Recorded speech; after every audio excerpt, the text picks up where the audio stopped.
Good afternoon. I know you're all looking forward to promises to be a very historic night for the nation and for this president. The president is very excited to make his announcement of the next Associate Justice of the Supreme Court later this evening. According to some polls, and you know we love polls around here, for 70% of the voters, President's choice for Supreme Court was an important factor in their choice of the ballot box in November. For more than 1 in 5, it was the most important factor. Tonight, he will formally present his nominee to the American people, and I can assure you that this individual will make those voters and every American very, very proud. This particular choice is one that the president takes very seriously. He knows it will impact the course of our country's jurisprudence for generations to come. As such, he's taken careful steps to ensure that this process has both been transparent and inclusive. He has been speaking about the list of individuals that he may nominate since May of this year, and after consulting with several influential groups, released a definitive list of 21 in September, pledging that his nominee will solely come from that list. He sought the advice and consent of both Republicans and Democrats senators throughout this process. The president recognizes the gravity of his choice to fill the seat left by Justice Scalia, one of the most steadfast protectors of our liberty and devotees of our Constitution that ever graced the bench. Whomever the president selects will be a worthy successor to the brilliant legal mind and constitutional dedication of Justice Scalia. It's our intention to start promptly tonight in the East Room at 8:02 p.m. Preset will begin at 6:30. The East Room will be available for live shots approximately 20 minutes following the announcements, and both the briefing room and Pebble Beach outside have extended hours tonight to accommodate any additional journalistic needs. We'll have further guidance on tonight's plans as the day evolves. Moving to the news of the day, I know that Secretary Kelly, alongside other DHS officials, just recently concluded a briefing on the operational implementation of the President's executive order. I think it's pretty clear from the Secretary's press conference that this executive order was enacted with the proper preparation and coordination between the White House and DHS, and that implementation will continue and proceed as planned. We also have a few updates on the leadership of some of our most critical government agencies.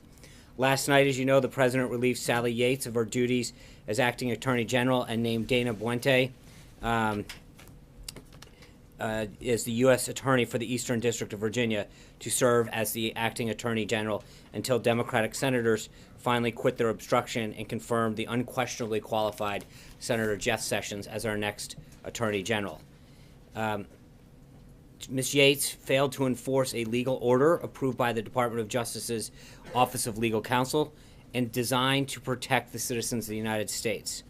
Calling for tougher vetting individuals from travelers from 7 nations is not extreme. It is reasonable and necessary to protect our country. Around 9 p.m. last night, the President signed an affidavit of nomination for Mr. Buente as one of his first official actions as in his new post as Acting Attorney General. He signed a memorandum rescinding Sally Yates' guidance regarding the President's executive order to ensure its full implementation. Last night, the President also announced the appointment of Thomas Homan as Acting Assistant Secretary of Homeland Security and Director of ICE. Mr. Homan has a long career at ICE, most recently serving as the Executive Associate Director for Enforcement and Removal Operations. Having a professional in place like this to serve as the acting director is critical to ensuring the efficient administration of the President's agenda. One other update from a story yesterday. I hope you all saw the statement that was put out from the Joint Chiefs of Staff, where Chairman Dunford discussed the reorganization of the National Security Council, and he made it clear that he continues to fully participate in the interagency process and provide the best possible military advice to the President and members of the NSC. I really hope that that statement closes the book on the misleading narrative, and this should hopefully be the final time that we have to address what was in the National Security Directive. The family of the President also had the President also had a very somber and lengthy conversation with the family of Chief Petty Officer William Ryan Owens. The President offered his sincerest condolences to Officer Owens' wife, his father, and their 3 children. Chief Owens was on his 12th deployment, from what I understand. We could never repay the debt of gratitude we owe him, the freedom that he fought for, and the sacrifice that he made, as well as the other members of his unit who were injured in this operation. Today in the Senate, two of the president's nominees advanced out of the committee. The Energy and Natural Resources Committee approved the nominations of both Congressman Ryan Zinke as the next Interior Secretary and the nomination of former Texas Governor Rick Perry as the next Secretary of Energy. Elaine Chao also gratefully received the approval of the full Senate to become the next Secretary of Transportation. I expect further guidance on her official swearing in to come very soon. The Senate Democrats have done everything in their power to slow the work of the Senate, while the President continues to take decisive action, just like he promised during the thing. So it's unfortunate the Senate Democrats remain so out of touch with the message that the American people sent this past November. The people want change. President Trump is delivering that change, and the only response from Senate Democrats so far is to try to stall the core functions of our government. I know that I've repeated this every day, but honestly, it's getting a bit ridiculous.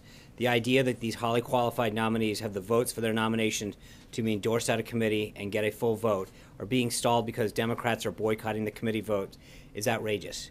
The mere idea that they're not even showing up to hearings is truly outrageous. So I'd like to give a special shout out to the folks at C-SPAN for making sure that all of these embarrassing actions by Senate Democrats get the wall-to-wall coverage that they deserve. Voters are going to remember what senators stood in the way of when President Trump trying to install his agency and department heads the next time their name is on a ballot. I don't mean to sound like a broken record, but the numbers don't lie. 16 of President Trump's nominees to head major department and agencies are still waiting to be confirmed. At the same time, in 2009, President Obama only had 7 of these people waiting confirmation. In 2001, President Bush had all but 2. Moving on, here at the White House this morning, we reiterated the President's intention to continue to enforce the executive order protecting employees from the anti-LGBTQ discrimination while working for the federal government or contractors. Also this morning, the President had a breakfast and listening session with major pharmaceutical company executives in the Roosevelt Room. Merck, Johnson & Johnson, Celgene, Amgen, Eli Lilly, and the Pharma Trade Group were represented at the meeting. Chairman Greg Walden, chairman of the House Committee on Energy and Commerce, also participated. During the meeting, the President commended their progress in lowering drug prices, but also reiterated his insistence that there's more work to be done. He promised to continue reducing the burdensome regulations that raise the cost of doing business in America. He was pleased to hear that the chairman of Amgen, Robert Braidway, discussed how 1,600 American jobs will be added by Amgen. This administration will continue to prioritize jobs and make it easier for businesses around this country to hire more Americans. The President had lunch with Mayor Giuliani just a short time ago, who serves as the CEO of an international security firm, Giuliani Partners, and was tapped by the President to lend his expertise to the administration's cyber efforts. Mayor Giuliani was asked to initiate this process because of his long and very successful government career in law enforcement and his 15 years in private sector security, providing solutions for the challenges that we face in the cyber world. During the transition, the President announced that he intended to host a series of meetings with senior corporate executives from companies that are facing challenges such as hacking, intrusions, disruptions, manipulations, theft of data and identities, and securing information from technological infrastructures. These are the same challenges facing the government that are facing public entities and businesses, and the President believes that solutions to these issues will often come from the private sector. Following the lunch with Mayor Giuliani, the President will host a listening session with these cybersecurity experts and Mayor Giuliani. No consensus or advice on the recommendations resulting from the group are widely expected, but we do expect a spirited, wide-ranging discussion regarding the growing cybersecurity threats that our nation is facing. Later this afternoon, the President will sign an executive order, or potentially sign one, that the federal government's cybersecurity efforts and give leaders the tools they need to keep the country safe from cyber attacks. The order does 3 main things. It secures the federal networks we operate on behalf of the American people. It'll work with industry to protect critical infrastructure and maintain our way of life, and it will advance the cause of internet freedom. More information will be available later this afternoon, but the executive order is the first step in the President taking the address of new security challenges in the 21st century. The Vice President today participated in the Republican policy lunch in the Senate. He'll hold several meetings with members on Capitol Hill, the beginning of extensive outreach by our legislative affairs team on the President's Supreme Court choice. Tonight, the Vice President will swear in Elaine Chao, as I mentioned. We'll have further updates. We expect it to be at 5 o'clock in the ceremonial office across the way in the old Executive Office building. Secretary Chao is one of the most successful cabinet American officials in American history, having been the longest tenured Secretary of Labor since World War II, and also serving as the Deputy Secretary of Transportation under George H.W. Bush's administration. She's the perfect choice to lead the Department of Transportation into what promises to be a significant period of modernization and improvement. As I already mentioned, the last thing on our schedule for tonight is the President's announcement of the next Associate Justice for the Supreme Court. Tomorrow's the kickoff for Black History Month, and the White House is excited to host a series of events this month in recognition of it. In particular, the U.S. Post Office will hold a ceremony tomorrow celebrating the official issuance of the Dorothy Height Forever Stamp. Dr. Height led the National Council of Negro Women for 4 decades and is a true pioneer in the civil rights movement. Finally, a couple administrative notes. On Friday, the President will depart from this White House to the Winter White House down at Mar-a-Lago, where he'll spend the weekend and be holding meetings. Further guidance on both trips will be coming out throughout the week. And I'm excited to announce that following up on our announcement of expanding the press briefing room to Skype seats, we'll officially be launching the briefing room tomorrow.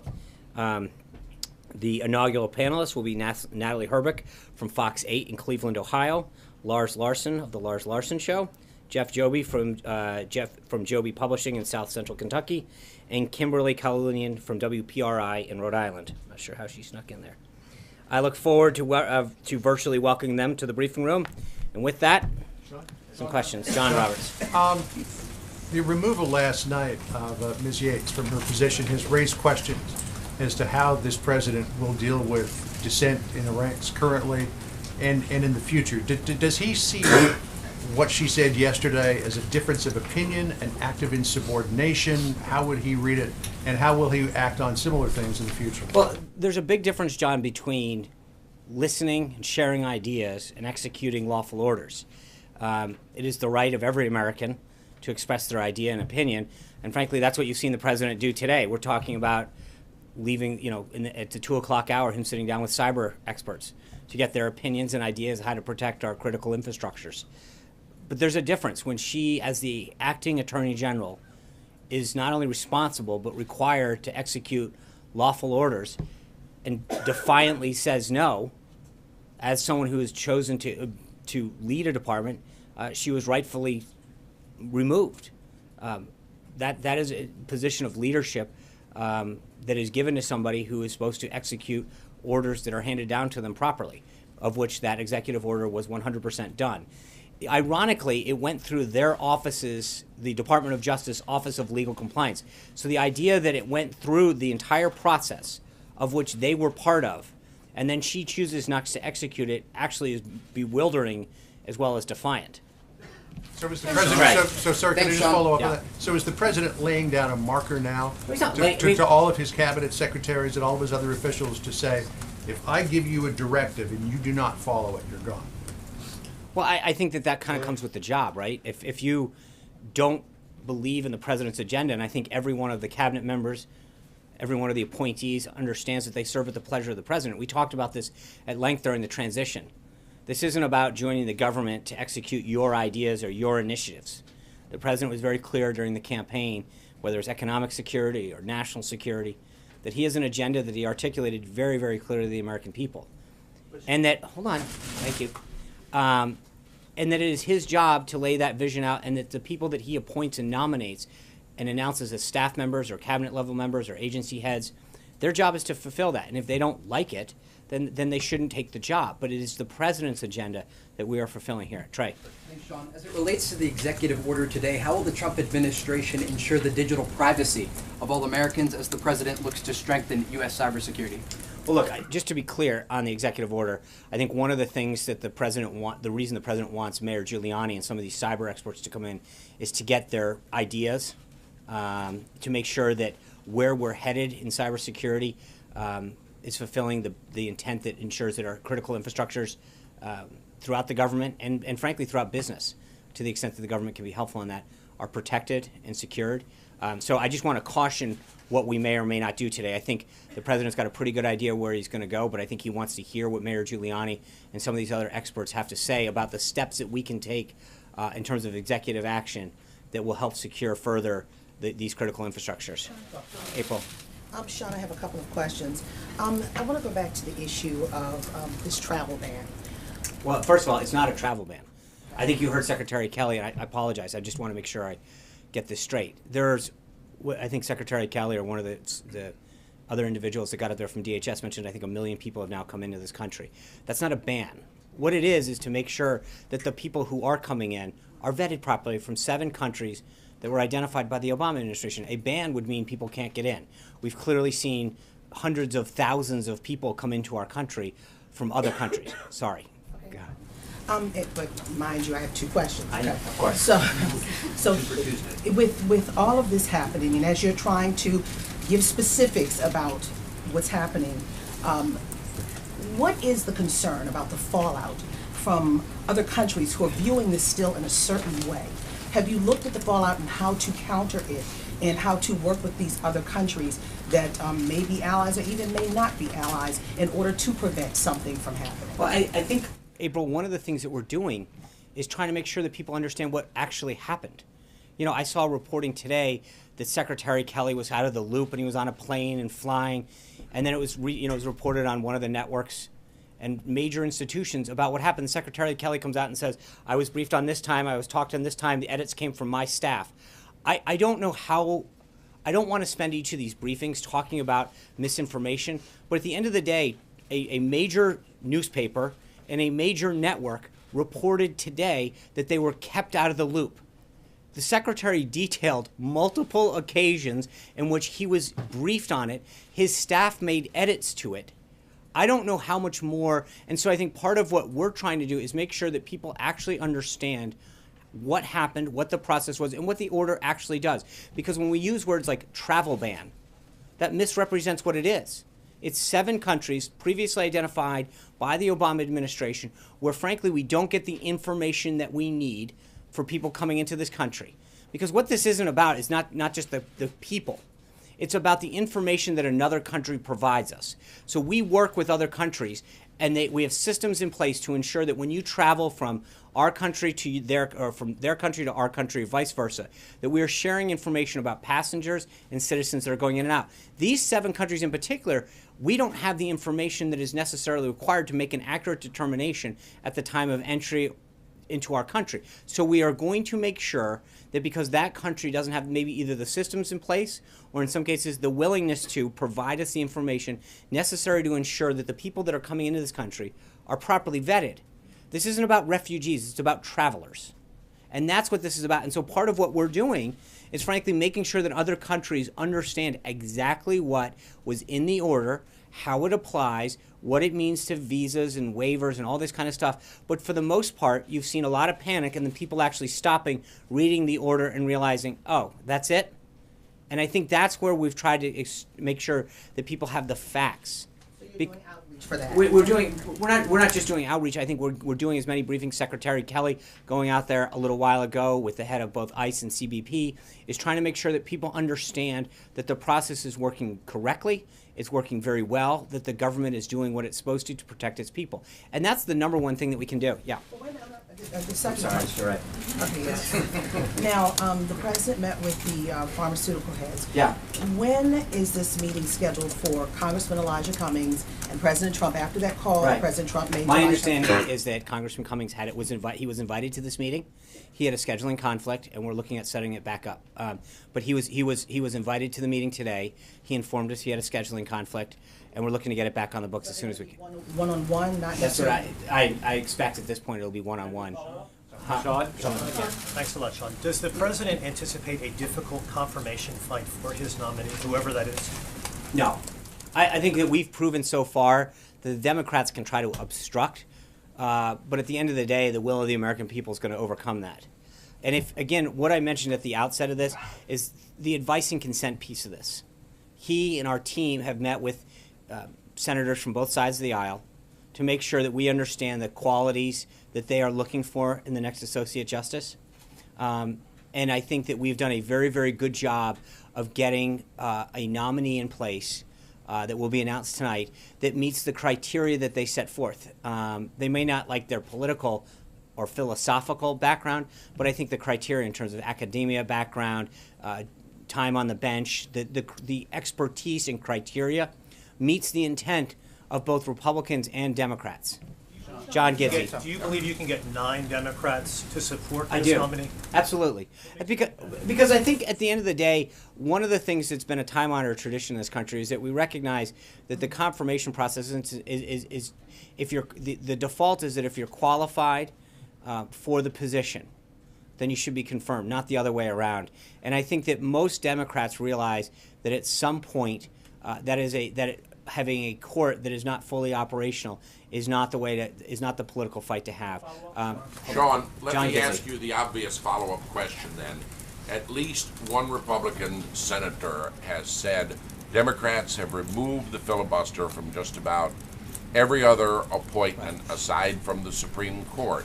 And he said several Republicans say they would have no hesitation about moving for another nuclear option if Democrats attempt a filibuster of any of the possible nominees. Is this something the president would support, and has he discussed it with members of the Senate? Well, I think first and foremost, taking a step to the last question, I think we're going to get the 9 senators regardless, and I wouldn't be surprised if we get more.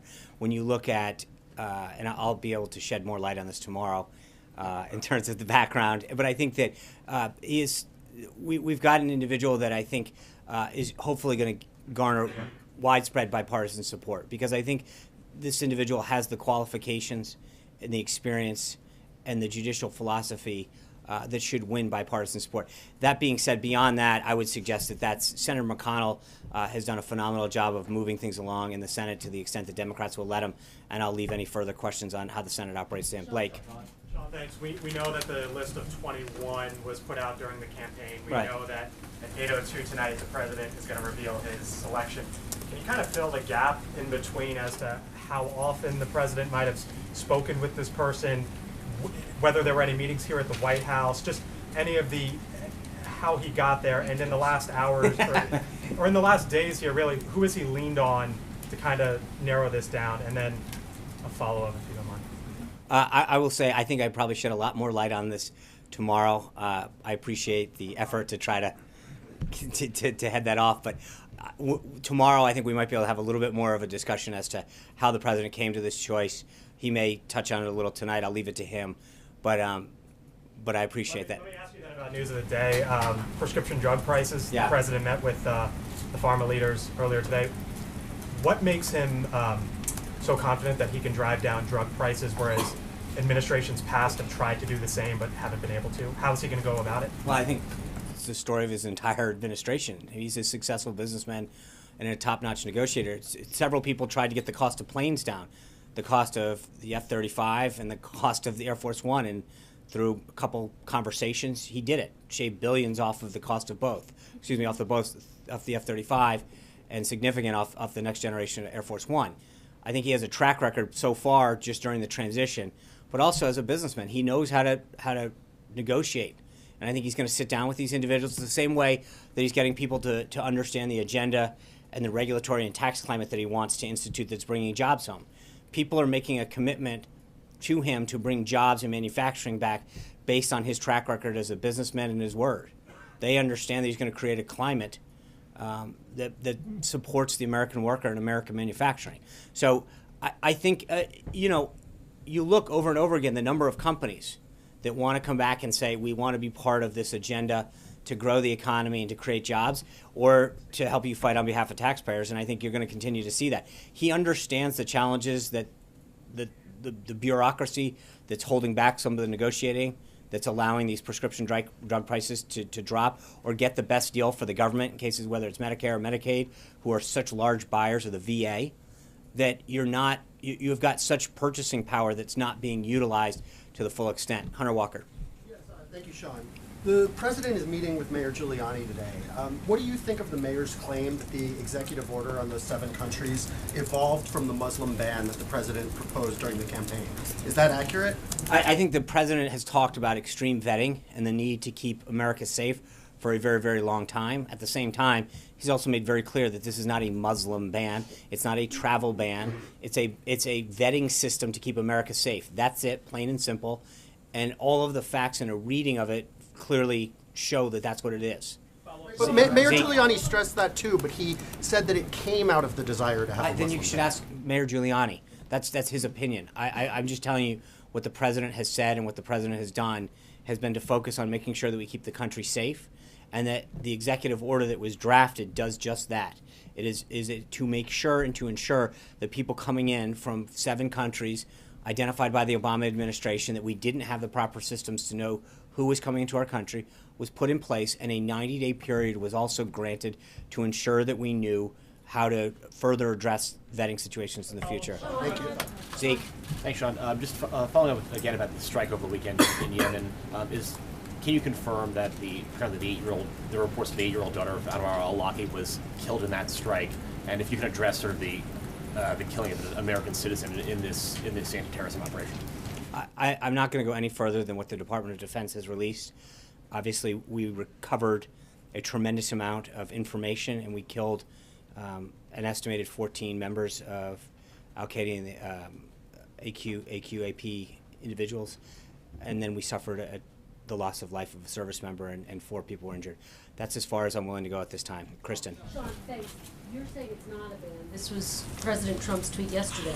If the ban were announced with a 1-week notice, the bad would rush into our country during that week. So he says it's a ban. He's using the words that the media is using, but at the end of the day, it can't. Hold on. It can't be. It can't be. Jonathan, thanks. I'll let Kristen talk. It can't be a ban if you're letting 1 million people in. If 325,000 people from another country can't come in, that is by nature not a ban. I understand your point. It is The extreme president vetting. himself called it a ban. I understand. Is he confused, or are you confused? No, I'm not confused. I think that the words that are being used to describe it are derived from what the media is calling this. He has been very clear that it is extreme vetting. It seems to I fit got into it. this Thanks so much, broader sir. point, Sean, which Paul Ryan said today. I think it's regrettable that there was some confusion on the rollout of this. The House Speaker saying that. What do you say to Republicans who argue that this is a part of a broader issue with the president not enacting this policy smoothly? Well, first of all, I think we've addressed that. That we could have either telegraphed this days in advance, in which people could have gotten on planes and come over here, which would have undermined the exact nature of what this sought to prevent. Or we could have done it in a way that inconvenienced some folks for a little while. Can I answer the question? No. I do. There's clearly some confusion, but I think part of it, your network was one of the people that just hours ago told people that General Kelly was unaware of what's going on, and then moments later, he gets on air saying, here's how many times I can brief. So, I mean, with all due respect, I think you have been part of the confusion. You have helped cause this, despite claims that whatever, you claim that you have sources that tell us. General Kelly stands up and says, this is how many times I've been briefed, this is how many people are involved, and yet you were out there for... I think there was a New York Times report that was cited. Okay, so I apologize that NBC News' reporting is based on the New York Times false reporting. But at the end of how can it be accurate reporting, Glenn, if... Things can be Okay, true. so It the, can be true that he the saw it Secretary of twice. Homeland Security just stood up, and so you're calling him a liar? He didn't say he saw the specifics. Jonathan, I'm talking to Glenn. I'm talking I'm to. saying we You have said that accurate he was the report in the New York Times said that he was unaware of the ban. Sean, let me ask you a question. Hold on, answer the question because you just called us. A couple of minutes ago, you stood at the podium and you reiterated something you said yesterday about anyone who doesn't agree in terms of the career bureaucracy should hit the road. I'm paraphrasing. You had a statement that President Trump made where he accused the acting attorney general of betraying her own department by expressing a counter opinion. Don't you think that kind of language has a chilling effect on the public statements that your officials make? No, I think there's a big difference. Think about the process that worked it here. The Department of Justice's Office of Legal Compliance vetted the executive order, sent it back to us saying it was completely compliant. Then the acting attorney general goes out and says, I'm not going to enforce it. You tell me how that jives. Because at the end of the day, if the acting attorney general has an office under her jurisdiction that says that something is legal and compliant, and then she gets out there and says, I'm not going to enforce it, that doesn't sound like an attorney general that is upholding the duty that she swore to uphold. So, at the end of the day, then she should step down. But at the end of the day, the attorney general either had a problem with her own division approving something, but it wasn't the president she had a problem with. The president followed the process, sought feedback, went through the interagency review, had other departments sign off, despite the reporting that said it was otherwise. He got, hold on, guys. Betrayal. David. That's a very hard word. Why don't we just let me answer Glenn, so we can be polite now, huh? And what the answer is that we went through the process. The Office of Legal Compliance came back and said this is a compliant executive order, it's fully legal, and it can be executed. So then for the Attorney General to turn around and say, I'm not going to uphold this lawful executive order is clearly a dereliction of duty, and she should have been removed, and she was. So I mean, it is odd to me that we're having a discussion about somebody whose job it is to execute lawful orders, who chose not to do it, who chose not to do it, and then we're questioning whether or not we were right to remove her. That's the right thing to do. And if you looked at the folks from the right and the left, constitutional scholars this morning, they said we might not agree with some of the policies or the political or the party of the president, but he was right to do this. He had every right. Why use the word betrayal? Because the department's job is to execute. I mean, they're the Department of Justice, and if you have a legally executed order, and the Attorney General says, I'm not going to execute it, that clearly is a betrayal of what she's supposed to define. I'm not going to define the word, Glenn. Yeah. Sean, I think the New York Times report said that the Secretary did not receive a full briefing until the executive order was being signed. So my question is, can we expect that secretaries, agency heads, when there are future executive orders or changes of policy, may not receive full briefings? Look, the Secretary was briefed on multiple occasions with the language of the order. I don't know how you can say this any other way. Well, I'm just asking about a full briefing, which is what the New York Times reported. And I'm telling you that I don't believe the New York Times reporting is accurate. That what I'm telling you is that the Secretary on multiple occasions was briefed, his senior officials were briefed. Not just briefed, they were part of the drafting process. It went through, not only that, just back up. So they get consulted and briefed. It goes through the Office of Legal Compliance. Then it gets shipped out to the NSC and the Homeland Security Council. This went through a very, very extensive staffing process. So the idea that you can talk whether or not he got fully briefed, or he was briefed multiple times, saw the language, his staff made edits, it came back multiple times. I'm not sure how much more briefing you can do. Yes. Thank you, Sean. Zoe Daniel from Australian Broadcasting. Thanks for taking the question. The Australian government made a recent deal with the Obama administration whereby the US would take refugees from Australia's offshore detention centres. Now, most of these people are from Iran, but also some are from Iraq and Somalia, among other places. Can you confirm that this deal is still on? Are those refugees exempt from what you describe as the extreme vetting, or will that deal change or be delayed? Yeah. So the deal specifically deals with 1,250 people that are mostly in, I think, Papua New Guinea being held. Those people, part of the deal is that they have to be vetted in the same manner that we're doing now. There will be extreme vetting applied to all of them. That is part and parcel of the deal that was made, and it was made by the Obama administration with the full backing of the United States government. The president, in accordance with that deal, to honor what had been agreed upon by the United States government, and ensuring that that vetting will take place in the same manner that we're doing it now, will go forward. The big question, looking at a bigger picture, this president, when he came in, said he was going to gather us all together, that he was going to bring us together, and the actions taken in the first 10 days seem to indicate otherwise from people in his own party. The use of the word betrayal. How is this president going to address the fact that people are looking to him to bring people together, and yet, with his own words, seems to be driving us apart? I think that's a very one-sided way of looking at this. I think he's brought. I think he's brought unions together, business leaders together, Republicans, Democrats, Independents. I think someone who doesn't carry out an act and using that as a way to describe that he's not bringing the country together is not exactly a representation. One quick Hold on. I'm not. The president has done a tremendous amount through both what he has said and done, more importantly, to start to bring this country together. And his policies, frankly, are focused on keeping every American safe and getting every American a higher paying and better paying job. I think that is something that benefits all of us. I'd ask you about a shield law for journalists last week. You said you would get back with us? Hold on. Ask real quick on trade. Now that notices have been given to the TPP countries, are you considering any changes in the roles of your three sort of official trade negotiators? And what area of the globe are you going to start first on negotiations? Well, there's no change in their roles. I'm not entirely sure. I think they, as announced, he is the U.S. I mean, he's got to be confirmed first, but the U.S. trade representative is clearly the leader of negotiating trade deals, and Wilbur Ross and Peter Navarro and Jason Greenblatt. There's a great, unbelievably robust, brilliant team that has continued to work on behalf of deals and renegotiating, looking at them. So it's a two-step process. I think number one, we're going to re-examine all of the current trade deals, figure out if we can improve them.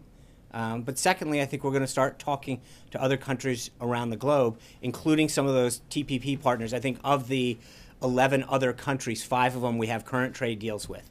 So you would examine those to see if we can improve upon them, and then look at the other countries in there and see if there's a willingness to engage with some of those other countries. Yeah. Sean, Yeah. the president has previously indicated that he would encourage the targeting of families of terror suspects. Is that still his current position? When did he say that? It was. On Fox, Right. he said the other thing with terrorists is you have to take out their families. Well, I think That's still his he's position? been very clear that when it comes to seeking out ISIS and other terrorists, that he's going to lean on Director Pompeo, General Mattis, and seek their opinion on stuff, and I think that will be continued. Sarah? And the families of terror suspects, civilian members of families. Thank you. Sean. Right back. I got you. Sean. You on Guantanamo, Sean, thanks for taking this question. I know that you've indicated at that podium that there will be further action. What does this look like? And there are 5 detainees that have been cleared for transfer that are sitting at Guantanamo. With this administration take action in the next coming months on those detainees? I think all of those actions are being currently reviewed, and we don't have anything further at this time. Yeah. Hi, Evan Lehman with E&E News. Thanks for taking the question. The Obama administration's endangerment finding undergirds the Clean Power Plan. Does the president still plan to revoke the Clean Power Plan, and would he perhaps even go further and try and revoke the endangerment finding? Well, I think the president's made very clear with respect to energy policy that he wants to review all of the options that we have to use our natural resources to better the country in terms of wind, power, solar, clean coal. We're in the process of reviewing all of our energy policies. I'd go back to note that we don't have an energy secretary confirmed right now because the Senate hasn't yet moved forward with that. I hope that once that's done, we will have further updates on energy. Matt. Sean, Sally Yates was obviously an Obama appointee who was holding over through the transition. How many more of them are there throughout the government and at this time through as the transition and confirmation process plays out? And do you expect any more problems from any of the other ones? In some cases, we've held some individuals over because they hold a critical position within government. In some cases, we've named folks as acting. It's a case-by-case basis. And again, I think part of it right now is the president wanted to focus on getting his cabinet up and complete. We'll continue to make nominations both at the deputy, under, and assistant secretary level. But in key agencies, so ICE being one of them where it's an assistant secretary, but there are 30 other agencies where we've named acting heads to ensure that as we move through the confirmation process, we have somebody in that position to ensure continuity of government. Yeah. Daniel. Sean, yesterday you said 109 individuals were affected Right. by this extreme vetting, but the DHS official said that it was over 1,100. So No, hold on. First of all, just to be clear, what they're talking about is the number of people who weren't allowed to board a plane coming in. So they were stopped at their port of entry, had to get additional clearance, and then take off. There's a big difference. The numbers that we're talking about were the initial group of people that were in transit at the time the executive order was signed. And then there's another group of people, and the Department of Homeland Security has those numbers up to date on their website, where they're talking about people that are stopped at the port of entry to ensure that they're properly vetted before they board a plane. So there's a very, very delicate distinction between people who were on the plane coming into this country when the executive order was signed, all of who've been vetted and cleared, and the people who have been stopped at a port of entry in one of those 7 countries to ensure that the proper vetting took place before they were able to move on. Yeah, Sean, Hallie's question was about civilians that are being targeted by the administration in anti-terror raids. Right. And Zeke's question was about al-Awlaki's daughter. So let me ask you, is the president willing to kill and target American citizens, even minors, just because their family members are terrorists? No American citizen will ever be targeted. Yeah. One more follow-up there. I got it. If you're qualified for the Go position, ahead. you said earlier, if you're qualified for the position, you should get confirmed. That's not how Merrick Garland was treated in the previous administration. No, there's never been a situation in which you had a 4th term, someone that late in an election cycle. That had never occurred before. And I think that the Senate Republicans were very clear that we should wait and let the voters have a choice. And that's exactly what happened. As I noted at the beginning of this, 70% of people thought that the president's choice for the next Supreme Court was a major decision. That was something he campaigned on. I think when you're that late in a term, it had never happened before. And the goal was to make sure that the voters had a say in allowing that to happen. And I think that clearly it worked. The voters looked at that as a major reason in which they voted for the president. And I think that as we move forward, that's why I think we're going to get the support we need. Yeah, Hey, Sean, if the president does get his pick on the bench, what are any specific cases that the administration hopes that the court takes up in the near future? Well, there's a lot of cases that I think are in the queue right now that have the potential to be 4-4. I think the idea is to get this individual confirmed as soon as possible, just to get the docket moving. That's probably the biggest priority right now. Thank you guys very much. Have a great day. I'll see you tonight. Good luck, 8 o'clock. The president also said a very strict